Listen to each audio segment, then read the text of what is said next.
अस्सलाम वालेकुम second year. बेटा आज हम एक्सरसाइज 3.1 का क्वेश्चन नंबर 3 करेंगे। Using differentials approximate the values of following. ठीक है, ये 4 पार्ट्स हैं जिसमें से मैं 2 पार्ट्स आपको करवाऊंगी, एक इन दोनों में से करवा दूंगी और एक फर्स्ट और सेकंड में से। पहला देखें आप, हमने इसकी अप्रॉक्सीमेट वैल्यू डिफरेंशियल कैलकुलेटर पे तो आपको 1 सेकंड में आप इसकी वैल्यू निकाल लोगे, लेकिन डिफरेंशियल यूज़ करते हुए आप कैसे इसकी वैल्यू निकालोगे। ये एक्चुअली डिफरेंशियल की एप्लीकेशन है कि डिफरेंशियल को हम कहाँ कहाँ यूज़ कर सकते हैं।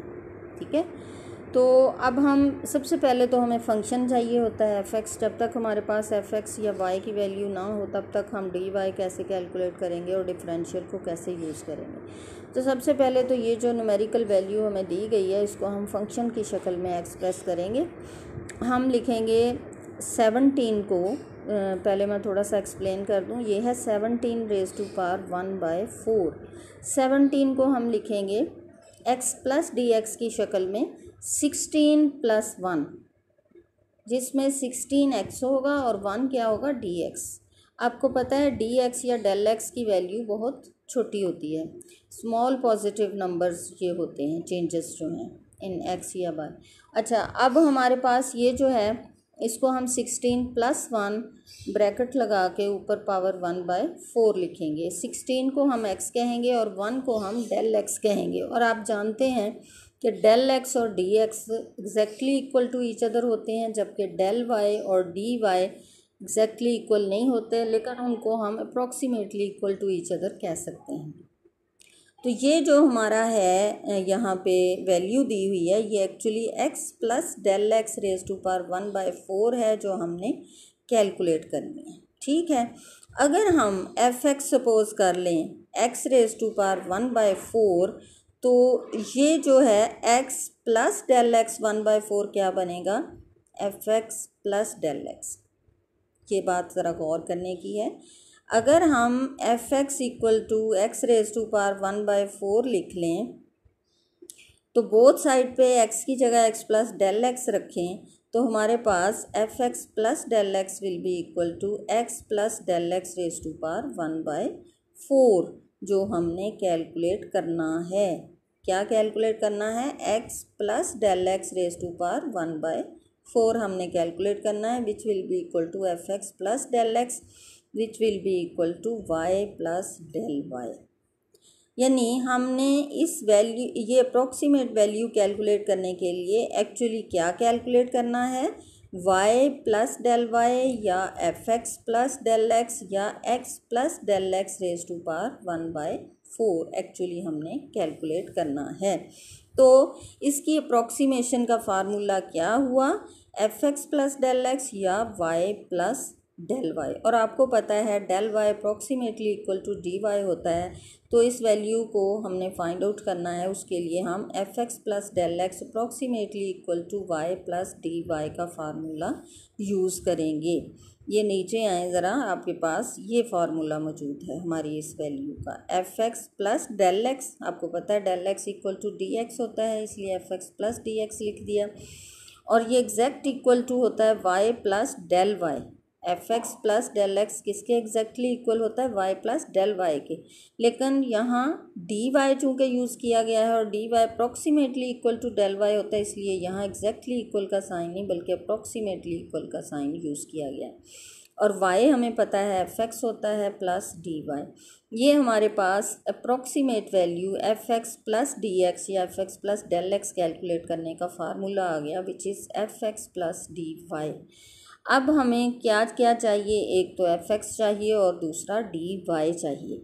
तो डी वाई हम कैसे कैलकुलेट करते हैं, जो हमें y दिया गया है उसके बोथ साइड पे डिफरेंशियल ऑपरेटर यूज़ करेंगे। डिफरेंशियल ऑपरेटर एग्जैक्टली डेरिवेटिव की तरह ही होता है, पावर रूल लगाएंगे, पावर नीचे लाए, पावर में से 1 माइनस किया, डी ऑफ x। अब इसको सिंप्लीफाई किया, ये आ गया हमारे पास। ठीक है, और हम जानते हैं, मैंने स्टार्ट में आपको बताया कि हम जो है 17 रेज़ टू पावर 1/4 को करेंगे 16 प्लस 1 रेज़ टू पावर 1/4, जहाँ 16 को x बोलेंगे और 1 को हम डेल x या डी एक्स बोलेंगे। तो अब यहाँ आ जाएं, डी वाई की वैल्यू हम निकालेंगे।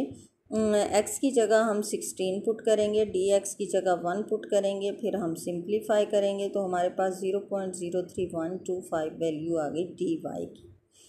और y equal to f x हमारे पास है एक्स रेज टू पावर 1/4। यहाँ से x की वैल्यू हम पुट करेंगे विच इज़ 16, और 16 1/4 हमारे पास 2 आएगा। तो ये तमाम वैल्यूज़ डी वाई भी हमने कैलकुलेट कर लिया और हमने एफ एक्स भी कैलकुलेट कर लिया फॉर x इक्वल टू 16। तो अब हमारे पास 17 1/4 या 4th रूट ऑफ 17 जो है हमारे पास वो इक्वल टू है 16 + 1 raise to power 1/4, that is equal to f x क्या है 16 raise to power 1/4 plus d y की वैल्यू ये कैलकुलेट की है हमने, तमाम वैल्यूज़ पुट कर दी। देखें f x plus d x किसके बराबर है, f x plus d x, यहाँ से f x plus d x किसके बराबर है, x plus d x raise to power 1/4, x क्या है 16, डी एक्स 1। इस फार्मूले के अंदर हमने तमाम वैल्यूज़ पुट करनी है। ये F x plus d x है, अप्रॉक्सीमेटली इक्वल वाई की वैल्यू एफ एक्स जो था वो एक्स रेज टू पावर 1/4 वो, प्लस डी वाई की वैल्यू जो ऑलरेडी कैलकुलेट कर चुके हैं, इनको पुट किया, सिंप्लीफाई किया तो हमारे पास जो इसका 17 रेज टू पावर 1/4 का आंसर आया 2.03125। ये है हमारे पास 17 रेज टू पावर 1/4 की अप्रॉक्सीमेट वैल्यू। ये अप्रॉक्सीमेट क्यों है, जैसा कि आपने देखा यहाँ पे हमने अप्रॉक्सीमेटली इक्वल का साइन यूज़ किया। ये देखें 17 raise to power 1/4 is approximately equal to, और ये साइन यहाँ से आता है हमारे पास जब हम फार्मूला लिखते हैं। चूँकि हमारा फार्मूला होता है f x plus del x exactly equal to y plus del y, और डेल एक्स तो exact equal to d x होता है, इससे कोई इफेक्ट नहीं होता। लेकिन चूँकि डेल वाई और d y exactly equal to each other नहीं होते, इसलिए जब हम डेल वाई की जगह डी वाई लगाएंगे तो ये दोनों exact equal to each other नहीं रहेंगे, बल्कि अप्रॉक्सीमेशन का साइन ये थ्रू आउट चलता है। और इस तरह 17 रेज टू पावर 1/4 की जो हमने वैल्यू निकाली है वो एक्चुअली अप्रॉक्सीमेट वैल्यू है। ठीक है, अब इसके बाद मैं आपको trigonometric function f x equal to cos x है और हमने निकालनी है वैल्यू cos 29 डिग्री की, cos 29 डिग्री की वैल्यू कैलकुलेट करनी है। तो हम एफ एक्स क्या लेंगे, cos x, F x cos x लेंगे। लेकिन ये चूँकि x हम 30 लेंगे और डेल x जो है -1 लेंगे तो x प्लस डेल x 29 हो जाएगा। ठीक है, -1 डिग्री को रेडियन में एक्सप्रेस किया तो ये वैल्यू आ जाए।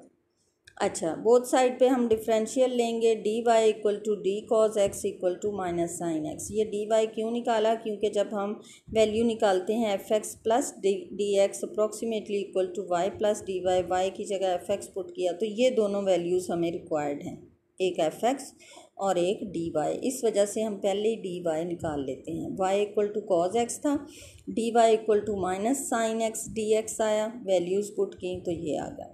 ठीक है, अब हमने एफ एक्स हमारा क्या है, एक्स इक्वल टू 30 डिग्री है, तो एफ एक्स क्या होगा, f of 30 degree equal to cos 30 degree. इसकी वैल्यू हमारे पास आ गई यहाँ पे 0.866, वो लगा दी एफ एक्स की value. Cos 30 degree plus d y की हम निकाल चुके हैं, वो पुट कर दी। जब हमने सिंप्लीफाई किया तो cos x plus del x क्या था, x plus del x, x 30 del x -1 cos 29 equal to 0.8747 आ गया। तो इस तरह हमने by using differential cos 29 degree की अप्रॉक्सीमेट वैल्यू कैलकुलेट कर ली। तो ये है डिफरेंशियल की application to find the approximate values of different functions. इस तरीके से आप बाकी दोनों पार्ट खुद से अटैम्प्ट करें। मुझे उम्मीद है आप लोगों को समझ आ गई होगी। आपने इसमें जो सबसे ज़्यादा तवज्जो है वो इस फार्मूले पे देनी है कि हमारे पास f x plus del x equal to होता है वाई प्लस डेल वाई, और ये कोई मुश्किल चीज़ नहीं है। जब हमने डेरिवेटिव बाय डेफिनेशन निकाला तो आपने देखा y equal to f x होता था और y plus del y equal to हम लिखते थे f x plus del x. ये वही चीज़ है, सिर्फ इतना सा फ़र्क है कि डेल वाई की जगह यहाँ हमने डी वाई चूँकि पुट किया है, इसलिए यहाँ इक्वालिटी की बजाय अप्रोक्सीमेशन आ जाती है। फिर हम y यानी एफ एक्स की वैल्यू भी निकाल लेते हैं और डी वाई की भी, और यहाँ पुट कर देते हैं। तो एज ए रिज़ल्ट हमारे पास f x plus del x की वैल्यू आ जाती है। अब यहाँ पे x 30 है, डेल x -1 है। जब आप यहाँ f ऑफ 30 -1 पुट करोगे तो ये f ऑफ 29 डिग्री हो जाएगा, और यहाँ से f ऑफ 29 डिग्री क्या है, cos 29 डिग्री। समझ आ गई? थोड़ा सा पीछे भी जाएं और वैल्यूज़ को जज करें। एफ एक्स cos x है, f x plus del x क्या होगा, cos x plus del x, और x चूँकि 30 है, डेल x -1 है, तो f x plus del x क्या होगा, f29 विच इज़ cos 29। तो इस तरह हमारे पास वैल्यूज़ आ जाती हैं और हम cos 29 डिग्री की वैल्यू 0.8747 अप्रॉक्सीमेट वैल्यू निकालते हैं। तो ये आपका आज का लेक्चर था, ठीक है। इसके बाद हम नेक्स्ट एक्सरसाइज करेंगे।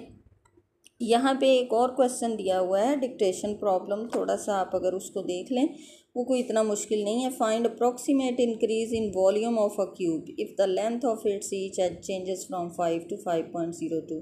लेंथ, विड्थ, हाइट तीनों एजेस जो हैं उनकी बेसिक वैल्यू 5 है, और उसमें जो इंक्रीज़ हुआ है वो 0.02 इंक्रीज़ हुआ है, क्योंकि पहले 5 थी, अब 5.02 हो गई है। तो इसलिए ये जो डेल एक्स है इसमें this minus this equal to 0.02 है। तो जो हमारा क्यूब होता है उसका वॉल्यूम होता है एक्स क्यूब। अगर उसकी एक लेंथ की साइड को हम एक्स सपोज करें, तो क्यूब की तीनों साइड्स की लेंथ चूँकि सेम होती है, v इक्वल टू होता है एक्स क्यूब, यूँ डी वी आएगा 3x² dx, ठीक है। अब वो कहते हैं कि उसके एजेस अगर 5 से 5.02 हो गए हैं, तो जो अप्रॉक्सीमेट इंक्रीज इन वॉल्यूम है यानी चेंज इन वॉल्यूम है वो कैलकुलेट करें। v वॉल्यूम है तो चेंज इन वॉल्यूम क्या होगा, dv होगा। और dv हम कैसे निकालेंगे, v equal to x cube होगा, dv will be equal to 3x² dx, 3x² dx। v equal to x cube यहाँ आपने लिखना है, वॉल्यूम ऑफ क्यूब क्या है, एक्स क्यूब। बोथ साइड पे डिफरेंशियल लोगे, d v will be equal to d x cube, और d x cube क्या है, 3x² dx, पावर रूल लगा के। x की वैल्यू 5 है वो पुट कर देंगे, डी एक्स की वैल्यू 0.02 है। पुट करके जब सिंप्लीफाई करेंगे तो हमारे पास 1.5 आता है। That is increase in the volume of cube when each edge is increased by 0.02। समझ आ गई? तो ये है डिफरेंशियल की एप्लीकेशन के किस तरह से हम फिज़िकली मुख्तलिफ़ चीज़ों की जब डायमेंशंस चेंज होती हैं तो उनकी टोटल वैल्यूज़ में जो चेंज आती है वो कैसे हम कैलकुलेट कर सकते हैं। जैसे यहाँ पे उसके हर एज की लेंथ में जब चेंज आई तो उसका वॉल्यूम कितना चेंज हुआ, ये हमने देखे by use of differential calculate कर लिया।